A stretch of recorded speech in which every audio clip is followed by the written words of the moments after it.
Em nome do Pai, e do Filho, e do Espírito Santo. Amém. Inspirai, ó Senhor, as nossas ações e ajudai-nos a realizá-las, para que em vós comece e para vós termine tudo aquilo que fizermos por Cristo, Senhor nosso. Amém. Santa Maria, Mãe de Deus, rogai por nós. Em nome do Pai, do Filho e do Espírito Santo. Amém. Olá, uma boa noite a todos, uma alegria estarmos juntos mais uma vez no nosso programa ao vivo e podermos iniciar este ano de 2015, né? Vamos consagrá-lo, vamos entregá-lo totalmente a Deus.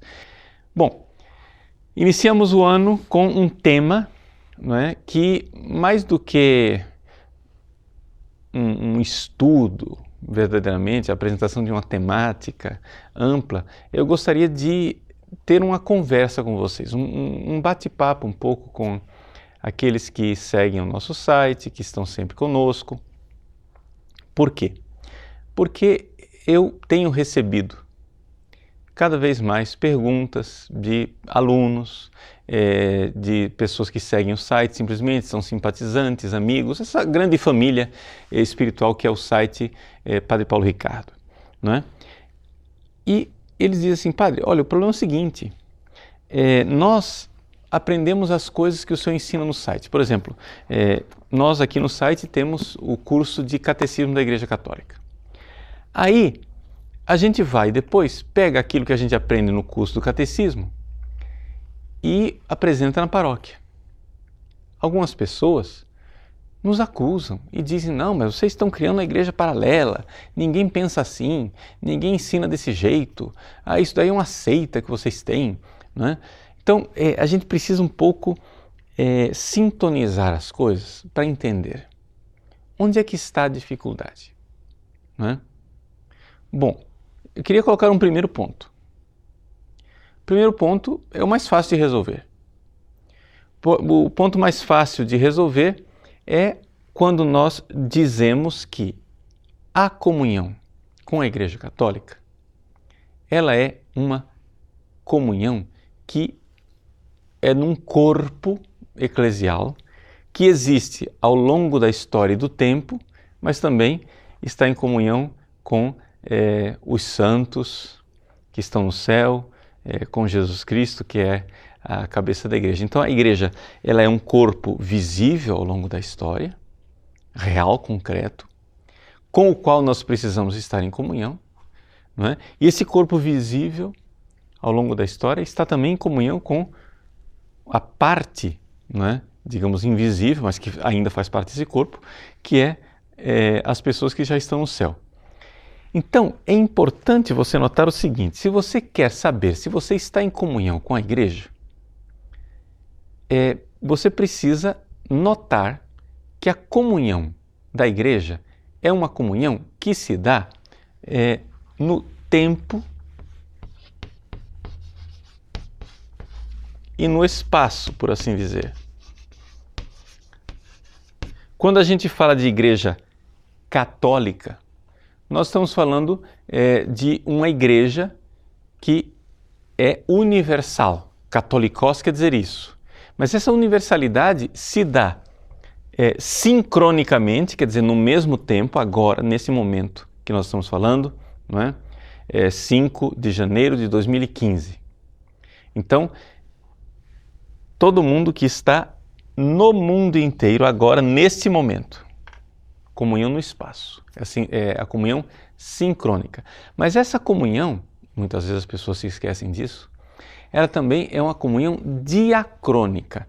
Ou seja, ao longo do tempo, eu tenho que ter uma comunhão também com os 2000 anos de história da igreja.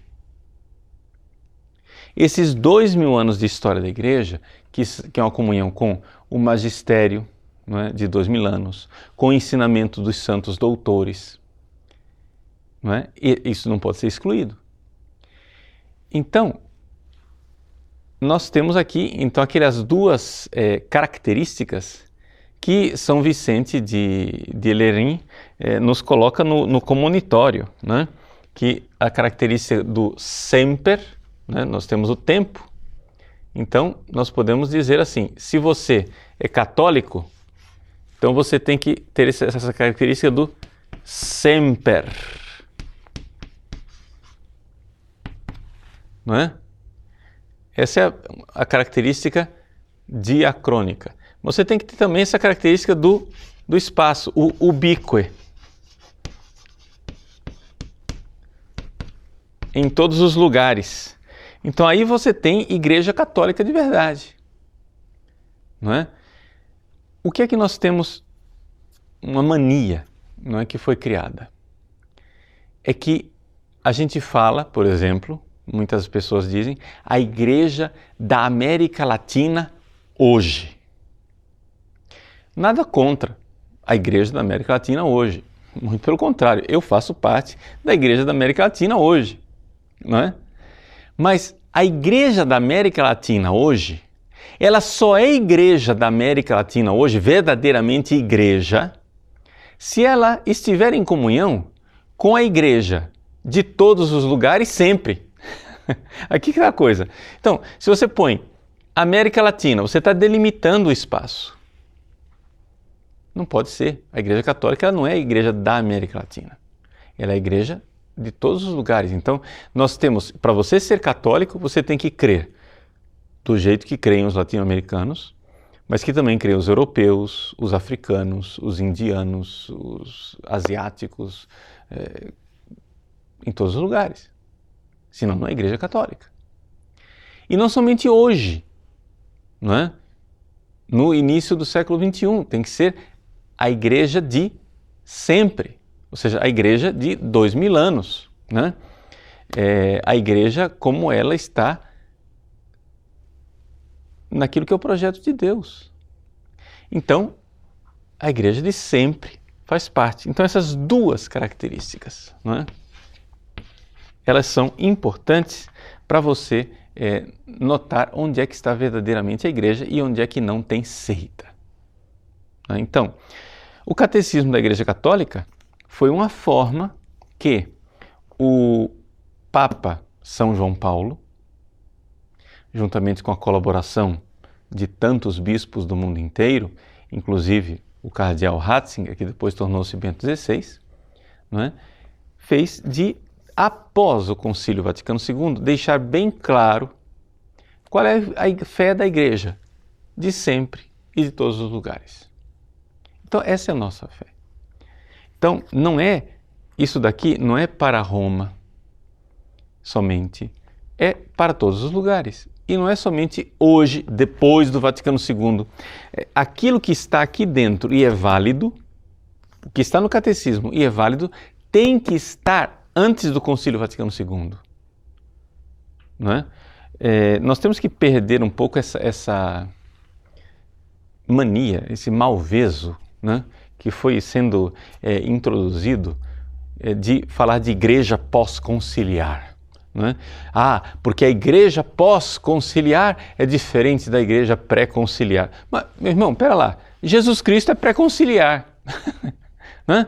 Os apóstolos são pré-conciliares, os evangelhos são pré-conciliares, tudo é pré-conciliar. Por quê? Porque a nossa igreja ela é pré-conciliar, ela tem 2000 anos. Então ela é antes do Concílio Vaticano II. Então não tem essa ruptura. Bento XVI se esforçou enormemente para acabar com essa mentalidade da ruptura de pré-conciliar e pós-conciliar. Não tem pré e pós. Existe simplesmente uma única igreja de 2000 anos. Né? E que está nos sonhos de Deus desde toda a eternidade. E que irá continuar no céu por toda a eternidade. Esta é a Igreja de Cristo. Não é? Então, esse é um critério muito básico, objetivo, para as pessoas não ficarem assim abaladas. Não, mas será que isto que nós estamos aprendendo lá no Catecismo da Igreja Católica, isto é válido? Não é? É claro que é válido. É válido se for sempre e se for ubíque. Não é? Ou seja, se é aquilo que a Igreja sempre ensinou, através do seu magistério autêntico, através dos seus santos doutores, e se é aquilo que a Igreja em todos os lugares, né, crê no mundo inteiro, todos aqueles bispos que estão em comunhão com o Papa. Então o magistério autêntico ele existe quando os bispos estão em comunhão com o Papa e estes bispos e Papa atuais estão em comunhão com os bispos e papas anteriores de 2000 anos. Aí é a igreja. Aí não temos cisma, não temos seita, não temos opinião, temos segurança, né? Temos uma tranquilidade. A dificuldade que nós vemos hoje, por exemplo, é que muita gente usa o Papa Francisco, por exemplo, como instrumento de ruptura. Eles ficam procurando, contrapondo o Papa Francisco e o Papa Bento XVI. Isso está errado, não é? Está errado contrapor papas. Nós não devemos fazer isso. Por quê? Porque, na verdade, nós temos um só magistério da Igreja contínuo de 2000 anos. Então, qualquer papa, desde Lino, que foi o primeiro sucessor de São Pedro, né? Lino, Cleto, Clemente, aí depois vieram os 265 sucessores, até chegarmos a Francisco. Qualquer papa só é verdadeiramente mestre, né? Magister, mestre da fé, se ele estiver, evidentemente, em comunhão com a Igreja de 2000 anos. E, então, essa coisa de começar a fazer como a mídia faz, né? De enfatizar descontinuidades, enfatizar agora sim, agora é que a Igreja agora é que está acontecendo, agora, etc. É a mesma, o que nós vemos ao redor do pontificado do Papa Francisco, é mais ou menos a mesma manifestação de pessoas após o Concílio Vaticano II querer usar o Concílio Vaticano II como ruptura, né? Então, algumas manifestações do Concílio Vaticano II que na sua expressão pareciam ser diferentes daquilo que havia antes, as pessoas vão e rompem. Então nós devemos evitar esse tipo de contraposição. Não é? Por quê? Porque não é o espírito de igreja, o espírito eclesial. Não é? Bom, considerado isto, que é a parte mais fácil da gente explicar, né? Aí nós podemos fazer o nosso exame de consciência. Por quê? Porque aí vem o problema de tantas manifestações de pessoas mais conservadoras, tradicionais, etc., principalmente no mundo chamado internet. E qual é o ponto que a gente teria que um pouco considerar? É que, às vezes, nós somos tão, não diria a palavra, não é polêmico. Às vezes, nós somos tão chatos, né?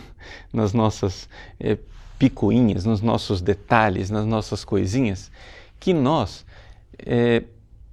fazemos as pessoas de boa vontade terem uma certa reação alérgica à tradição.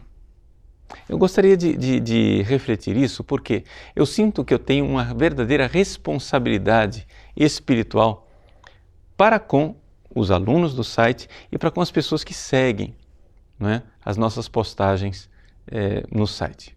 E a responsabilidade que eu tenho é a seguinte, veja, eu vejo que surgiu esse fenômeno, não é, do católico de internet. É triste dizer isso. Católico de internet quer dizer o seguinte, o sujeito que no Face, nos comentários, na mídia, né, de uma forma geral, nas redes sociais, tem uma vida católica impecável, assim, um negócio, não, porque, e fica criando regrinhas, né? Regrinhas que na verdade não existem, criam polêmica quando vão às paróquias, criam uma série de polêmicas, de dificuldades, como se eles fossem mais católicos do que os outros, e terminam, mais do que promovendo o crescimento da igreja, terminam criando desunião. Então, nós precisamos fazer aqui um exame de consciência para a gente entender o seguinte. Vamos lá. Está claro, então, que eu não estou aqui propondo nenhuma novidade modernista, mas eu estou querendo conversar com vocês a respeito de uma coisa. Imaginemos aqui que existe aquilo que dentro da fé da igreja é o inquestionável, que é o magistério infalível, seja o magistério infalível extraordinário manifestado através dos concílios, das declarações infalíveis dos papas, etc., etc., seja um magistério infalível, chamado magistério infalível ordinário e universal, não é? Onde os bispos e os papas, ao longo dos séculos, nunca fizeram nenhuma declaração, não teve nenhum concílio, nenhuma constituição apostólica, nenhuma declaração ex cátedra, mas ensinaram coisas que para a igreja são tranquilamente infalíveis. Não é? Por exemplo, a indissolubilidade matrimonial. O fato de que não existe nenhum poder aqui na Terra que possa dissolver um matrimônio sacramental que seja ratificado e consumado. A única coisa que pode dissolver esse matrimônio é a morte. Isso daí é uma coisa infalível, os papas sempre ensinaram isso, os bispos sempre ensinaram isso como doutrina inquestionável e infalível e continuam ensinando. Bom, isso daqui, gente, não se discute. Ok? Isso não se discute. Mas aí o que é que acontece? A gente vai e começa a criar coisinhas. Não é? Por exemplo, a gente vai e coloca, vou dar um exemplo que cria muita polêmica por aí. O véu das mulheres. Não é? Vocês sabem que no nosso site nós temos aí uma resposta católica a respeito do véu. As mulheres que usam o véu na igreja, etc. e tal, se as mulheres podem usar o véu ou não podem usar o véu. E a respeito do piedoso uso do véu. Eu expliquei com toda clareza que isto era antigamente uma lei obrigatória. Agora, a partir do Código de 83, não é mais obrigatório, mas isso não quer dizer que seja proibido. É possível e dei as razões espirituais para se usar. A partir do momento que você explica isso, algumas pessoas transformaram isso na lei. Não porque se um padre ou se um bispo não gosta do véu, então é um padre e um bispo heterodoxo, é um herege. Né? E a gente vê, interessante isso, nos comentários que a gente vê na mídia social, de uma forma geral, como a qualquer momento as pessoas usam com leviandade, com facilidade a palavra herege. Né? Grupos de acólitos, grupos de liturgia, etc. e tal, de discussão de liturgia na internet.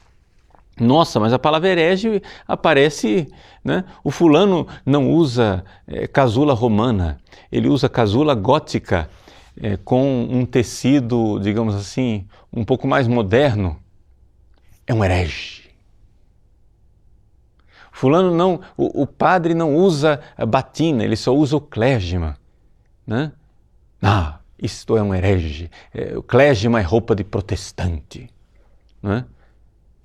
Mas o que é isso? O que é que nós estamos criando? Nós estamos criando leizinhas e coisas que não existem. Ou seja, é evidente, por exemplo, eu não preciso dizer para ninguém que eu prefiro usar batina. É claro que eu prefiro. Mas durante muito tempo eu usei alternadamente a batina e o clérigima. De uns tempos para cá, né, de uns 4 anos para cá, eu resolvi me desfazer dos clérigimas, não tenho mais clérigima, eu só uso batina, acabou. Né? Acabou. Pronto. Mas foi uma opção minha. E com essa opção minha, eu não posso condenar os padres que, como eu fiz durante quase 20 anos, preferem usar o clérigima no dia a dia. Porque, de fato, eu vejo que é muito sacrificado, por exemplo, no calor de Cuiabá de 40 graus, você usar batina preta. Não tem dúvida nenhuma. Mas eu uso consciente, uso como ascese pessoal, como testemunho pessoal, porque quero, porque tudo bem, mas ninguém pode ser obrigado a isso. A igreja tem uma lei e a lei obriga a certas coisas, outras coisas não. E isso é disciplina. E mesmo que, vamos supor, um padre não obedeça a esta disciplina por sei lá que razões, que eu não vou agora adivinhar que razões que estão no coração da pessoa, se um padre não usa nenhum hábito eclesiástico, gente, isso não me autoriza a chamar essa pessoa de herege. Herege é outra coisa, herege é uma acusação muito séria. Herege é a acusação de você estar negando uma verdade de fé. Não é? Então, vamos supor, um padre ou um bispo proíbe as pessoas, proíbe as mulheres de usarem véu na sua igreja. Pergunto, um padre tem o poder de proibir isto? Não, não tem esse poder. Seria um abuso de autoridade. Mas acontece que alguns padres proíbem.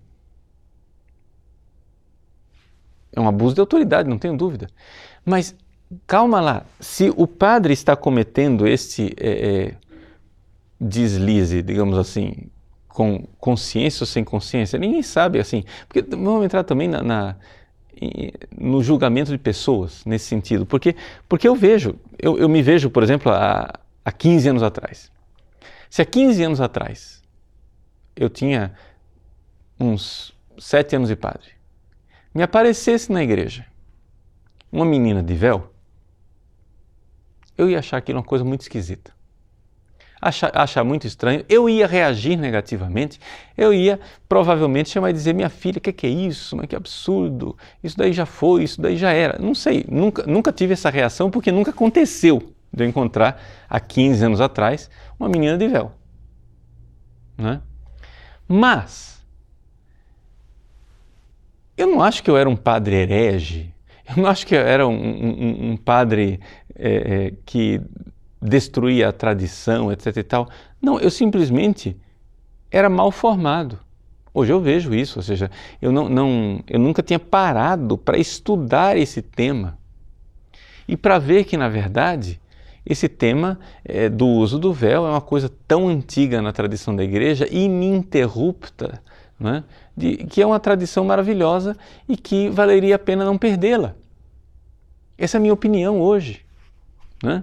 Essa é a minha posição, não é só opinião, é a minha posição. Eu tenho até uma certa certeza sobre isso.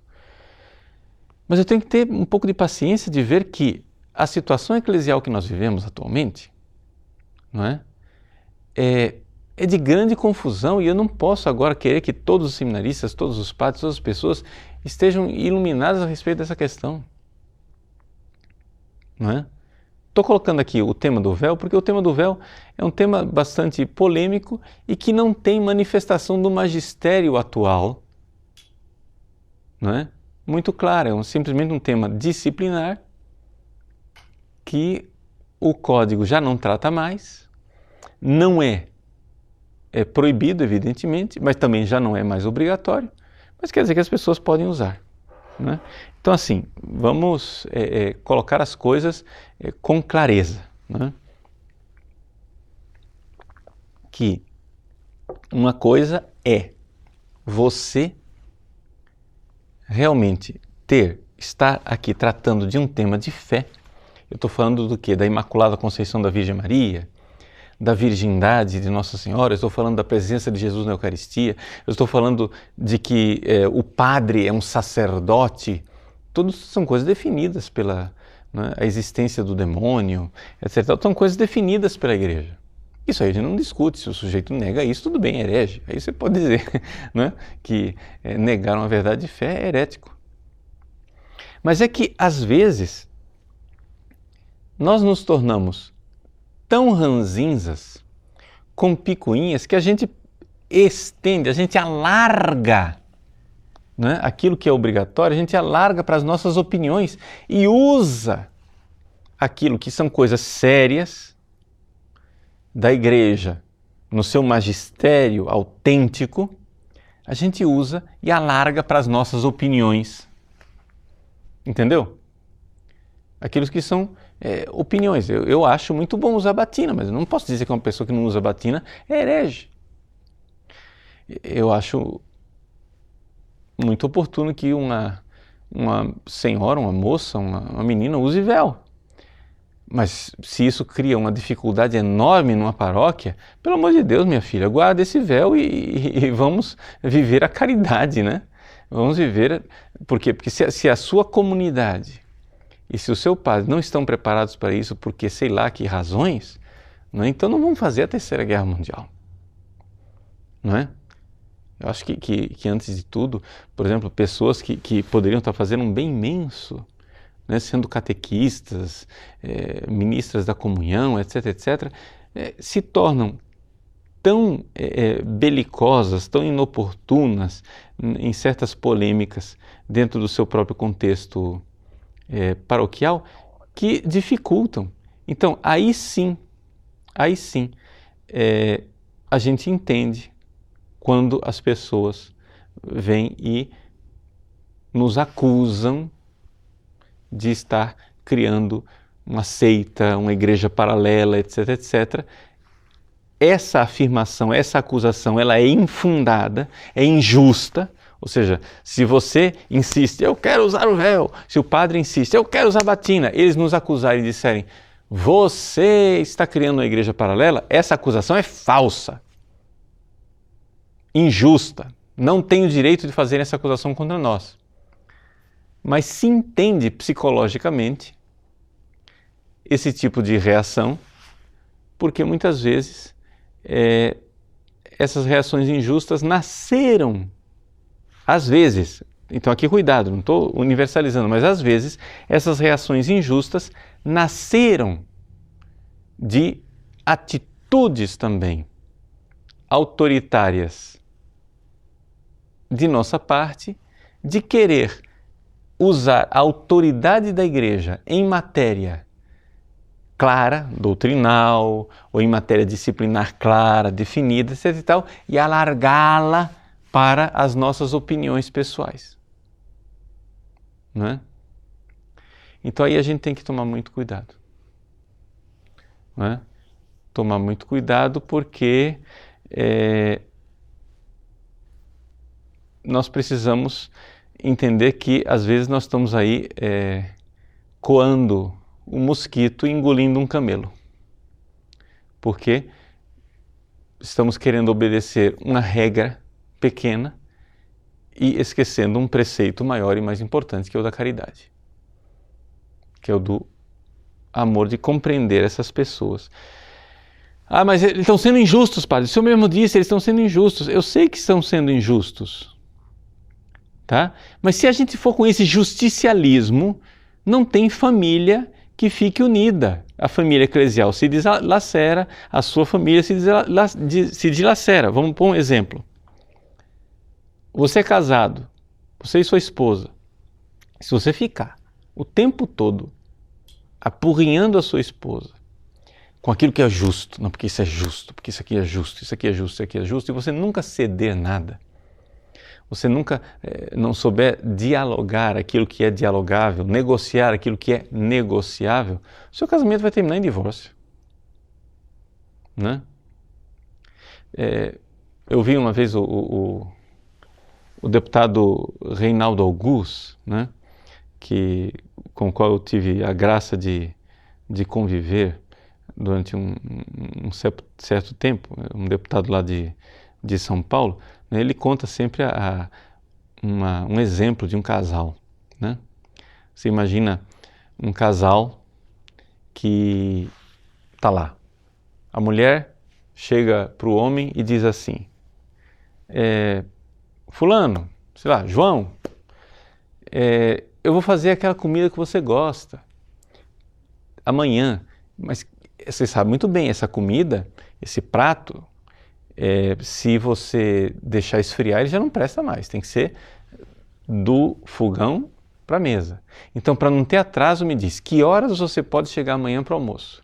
Aí o João chega e diz assim, olha Maria, eu posso chegar 11h30. Então, muito bem, então você vai chegar às 11h30. Então, para não ter atraso, vamos combinar, meio-dia eu vou colocar o almoço. Você chega às 11h30, se prepara um pouco e eu vou preparar o almoço, né, para meio-dia. Muito bem. Combinado? Combinado. Ótimo. Dia seguinte, 11 da manhã, quando o João está já arrumando as suas coisas para sair do escritório, chega o melhor cliente dele. Aquele cliente que vai fechar um negócio que ele vai faturar um semestre de trabalho, né? O cara, na empresa dele, não pode perder esse cliente de jeito nenhum. Chegou 11 horas. Aí o fulano sentou, e começaram a dialogar, começaram a fazer a negociação, etc, etc. 11h30. E ela olhando no relógio lá em casa, e o João aqui negociando. 12h. E o João nada. Quando chega lá 12h30, o João chega em casa, Maria está com a cara fechada, com um bico de meio metro, né? Assim, nós não tínhamos combinado? O João diz, mas apareceu o cliente, etc e tal. Então, pergunto agora, vamos para o lado da justiça. O João e a Maria. A Maria disse, nós não combinamos um horário? Maria tem razão? Tem. É justo o que ela está dizendo, eles combinaram um horário. Aí o João chega e diz assim, mas eu estava com o melhor cliente e eu não posso deixar de fechar negócio com ele, porque senão nós vamos ficar prejudicados um semestre inteiro, etc e tal. O João tem razão? Também tem razão. Aí a Maria vai e responde, mas você não tem celular? Você não podia ter me telefonado dizendo que ia atrasar? Porque aí eu não fazia, não colocava comida. E aí agora está tudo frio, está uma porcaria, vou ter que jogar comida fora porque não serve para nada. A Maria tem razão? Claro que tem razão, ele podia pegar o celular, né? Aí o João vai e responde, não, mas você sabe muito bem que eu estava no meio de uma negociação, eu não ia ficar agora pensando em almoço, senão eu tenho que estar lá com o cliente, eu tenho que estar totalmente presente naquela negociação lá, não vou ficar pensando em almoço. O João também tem razão? Também tem razão. Aí a Maria vai e responde, mas você tem que ter mais atenção com a sua família, não sei o que, etc e tal. A Maria tem razão? Também tem razão. Aí o João vai responder, mas se eu não faturar, não vai ter dinheiro, se não tiver dinheiro não adianta comida, não vai ter comida. Pronto. Gente, vocês entendem a coisa aqui? Os dois lados têm suas razões. Se nós formos agora entrar num relacionamento de justicialismo, o que vai acontecer com esse casamento? Vai se romper. Então, é aí que os papas nos ensinam que existe uma elevada forma de caridade chamada política. Política significa o seguinte, e é interessante porque eu que estudei tanto as coisas da doutrina social da igreja, isso e aquilo, eu aprendi isso daqui com o deputado Reinaldo Augusto, que estudou também a doutrina social da igreja, mas como ele é político, ele tem essa sensibilidade de olhar as coisas, né? Então, o Reinaldo Augusto foi que mostrou isso daqui na prática, para mim, dizendo assim, padre, por que a política é uma elevada forma de caridade? Porque a política é renunciar até a direitos que eu tenho em prol do bem comum, em prol de um bem maior. Então, nesse caso aqui, nesse exemplo do João e da Maria, que é um exemplo criado pelo deputado, é claro, os dois lados têm seus aspectos de justiça, cada um tem os seus direitos. Mas se nós ficarmos, cada um fincando o pé somente nos direitos, nós vamos dilacerar essa família e vai dar em divórcio, não vai dar certo. Então tem que haver essa capacidade de renunciar a direitos meus em prol de um bem comum, de uma unidade maior, de uma coisa mais importante. E eu vejo que no fim das contas, isso para mim, quando eu ouvi isso do Reinaldo Augusto, para mim isso foi uma verdadeira conversão. Porque eu vi que muitas vezes, fincando o pé em coisinhas, eu estava dilacerando o tecido da igreja. Eu estava criando confusão. Com uma certa agressividade, uma certa forma de apresentar as coisas agressivas, uma certa forma de apresentar as coisas de um jeito assim, de contraposição, onde na verdade eu podia ceder. Eu podia ceder em certos aspectos. Então vejam só, existe na igreja um núcleo de realidades que são aqueles valores que são inegociáveis. Não estou me pedindo aqui para você negociar, por exemplo, vamos pegar no campo da política, né, os valores inegociáveis que o Papa Bento XVI e São João Paulo II colocaram muito claramente. Por exemplo, o respeito à vida, da sua concepção até a sua morte natural, é inegociável. Ninguém vai negociar o aborto, ninguém vai negociar a eutanásia, não é? Ninguém vai... O segundo ponto que é inegociável, que é a realidade do casamento único, indissolúvel entre um homem e uma mulher. Ninguém vai negociar isso. Ninguém vai negociar agora que se vai ter casamento gay ou não vai ter casamento gay. Isso não está em negociação dentro da igreja. Não existe essa negociação. E quem está dizendo que lá no sínodo, não é, dos bispos, convocado pelo Papa Francisco, eles estão negociando o casamento gay, essa pessoa está equivocada, porque essa negociação nunca existiu. Ninguém está negociando isso. Isso é inegociável. Né? Outro ponto inegociável, que são os pais os responsáveis pela educação dos seus filhos. Isso é negociável. São valores inegociáveis. Ninguém está pedindo para negociar o inegociável. Ninguém está pedindo para negociar, por exemplo, a santidade da Eucaristia. Isso é inegociável. Não é? Ninguém está pedindo para negociar, por exemplo, que somente pessoas que estão em estado de graça que podem receber a Eucaristia. Isso é inegociável. Isso é doutrina da igreja de 2000 anos. Não é? O que o sínodo lá parece que algumas pessoas estão achando que tem uma solução, e eu pessoalmente, minha opinião, acho que não vai ter solução, é que as pessoas estão achando que existe uma brecha lá para se conseguir um caminho de ver que essas pessoas estejam em estado de graça quando na verdade não estão. Mas isso daí, vamos rezar, pedir o Espírito Santo que ilumine e depois a gente vai ver, né, como é que vai acontecer. Mas certas coisas não se negociam. Agora, se eu, na minha diocese, não é? Na minha paróquia, vou ficar fincando pé e fazendo a Terceira Guerra Mundial a partir de certas coisas que são negociáveis, não é? Na verdade, eu precisaria um pouco em prol de um bem comum, de um bem maior, não é? Começar a sentar. Então, por exemplo,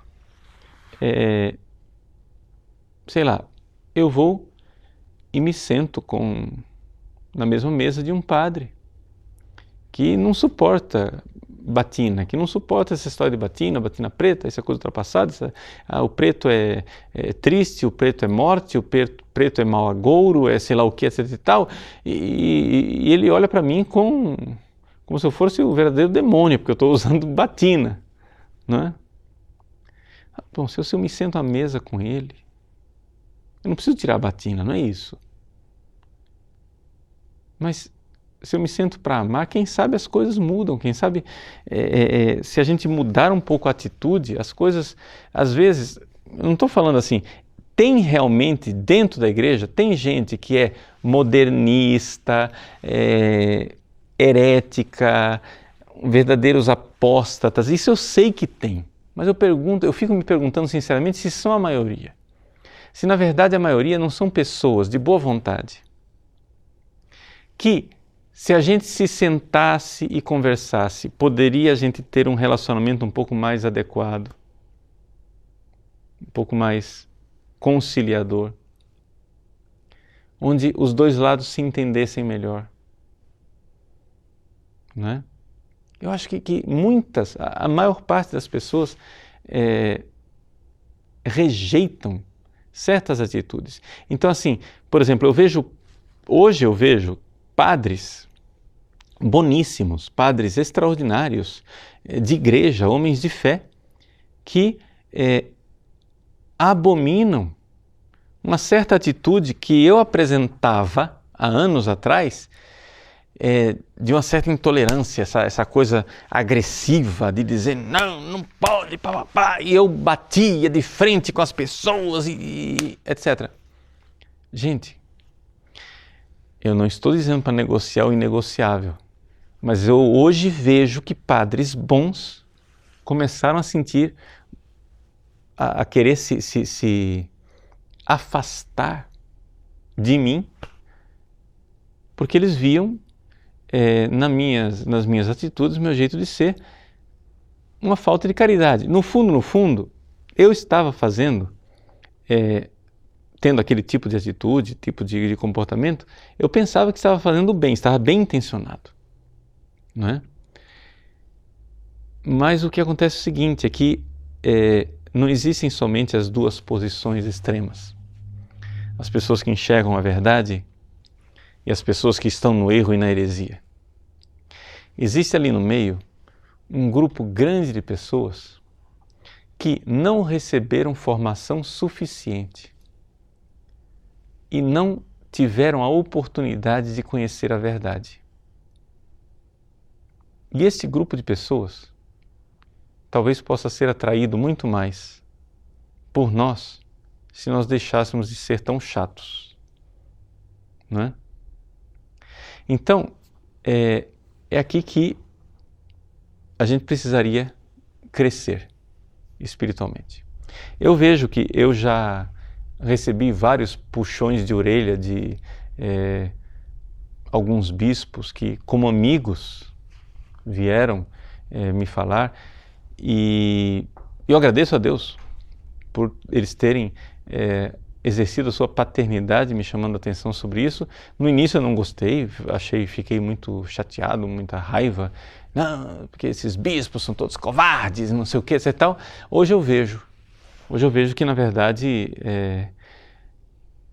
eles tinham razões muito fortes e que dentro da comunhão eclesial as coisas se resolvem de uma outra maneira, não é? Então, é isto que eu gostaria de partilhar com vocês nesta noite, não é?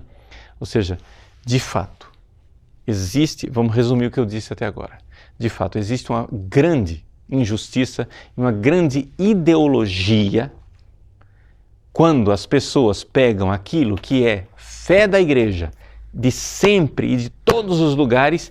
Quando a gente prega e diz as coisas do catecismo, da disciplina da igreja, dos concílios, dos papas, dos santos, quando a gente diz isso e as pessoas dizem, você está criando a igreja paralela, porque nós não somos a verdadeira igreja, é a igreja, sei lá, da América Latina hoje. E não essa igreja romana de ontem, né? Bom, se uma pessoa diz isso, você pode dizer que essa pessoa está equivocada, está errada, claramente. Como que você vai convertê-la, se tem jeito de converter ou não converter, são outros 500, mas não é disso daqui. Então, esse ponto aqui não vamos negociar. Nós não vamos negociar aquilo que é a doutrina da igreja certa. Mas existem coisas, gostos e cores de coisas assim que são minhas posições. Eu, não é, hoje vejo como certas coisas são boas, que devem ser promovidas, mas essas coisas são altamente questionáveis. Outras pessoas precisam ainda fazer um processo, precisam ser, digamos assim, persuadidas. E é melhor a gente persuadi-las com uma gota de mel do que com um barril de azeite. Está entendendo? Por quê? Porque não existem somente os hereges incorrigíveis, né? Contumazes. Existe uma grande maioria de gente de boa vontade que fica assustada, né? Fica assustada. Outro dia eu fui visitar um amigo, estava visitando aqui Cuiabá, está visitando Cuiabá, lá de Campinas. Eu fui visitá-lo no hotel, e na portaria do hotel conversando com um dos funcionários do hotel, né, ele se mostrou assustado quando foi em tal e tal igreja e viu as mulheres de véu. Dizem, padre, é muito radical aquilo, é muito terrível, etc. e tal. Eu expliquei para ele que não tem nada a ver, não é, negação do magistério da igreja, ruptura com o Vaticano II, nada disso, que a coisa tinha outro sentido. Aí depois da conversa, aí ele disse, estou entendendo. Né? Bastou conversar. Mas se eu tivesse dito, não, porque as mulheres que se negam a usar véu, né, essas mulheres que andam de calça comprida por aí são umas vagabundas, elas têm que usar saia. Porque infelizmente tem gente com essa atitude. Tem gente com essa atitude maluca. Gente, pelo amor de Deus, vocês façam alguma coisa, toma um Gardenal, faz alguma coisa, sei lá o que você vai fazer. Mas para com isso, que você está prejudicando a igreja. Entendeu? Começar a xingar, porque a mulher usa calça comprida, é o fim da picada. Mas pera lá, meu irmão, antes disso, lembra, esquece a calça, lembra, ela tem alma. E a alma dela precisa ser salva. E você, para salvá-la, né, é batendo de frente, patrolando a pessoa, passando com rolo compressor em cima da pessoa, que você vai converter uma pessoa. Eu acho que não é o método, não é o jeito. Está cheio de gente, né, de boa vontade, de almas que precisam ser salvas e bem conduzidas, e a gente conserta as coisas assim, que não dá. Aí de fato, né, merece, né, o nome de bitolagem, né? Daí de fato é bitola, entende? Aí o cara é bitolado mesmo. Aí merece chamar de bitolado. Então assim, vamos com cuidado, tá? Nem tanto ao mar, nem tanto à terra, tá? Eu sei que existem pessoas dentro da igreja que até se manifestam nos meios de comunicação, que se manifestam na televisão, na internet, etc e tal, falando mal do véu, etc e tal, com posições inaceitáveis, posições realmente heréticas com relação a certas coisas. Sei que tem. Não estou sacramentando e absolvendo nada disso. Mas eu estou dizendo que talvez nem todo mundo, né, que reage a certas coisas reage por culpa deles. Às vezes reage porque nós não tivemos pedagogia, método e não tivemos política, ou seja, esta alta caridade de renunciar a alguma coisa em prol de um bem comum, de uma comunhão maior. Era isso que eu queria um pouco passar para vocês, né, nessa noite, tá bom? Como eu sei que isso gera um pouco de perguntas e um pouco de polêmicas, vamos dar aí uns 3 minutinhos de intervalo, né? A gente volta para responder algumas perguntas de vocês, porque eu não quero também criar perplexidades, né? Então vamos dar um intervalo, a gente volta já já.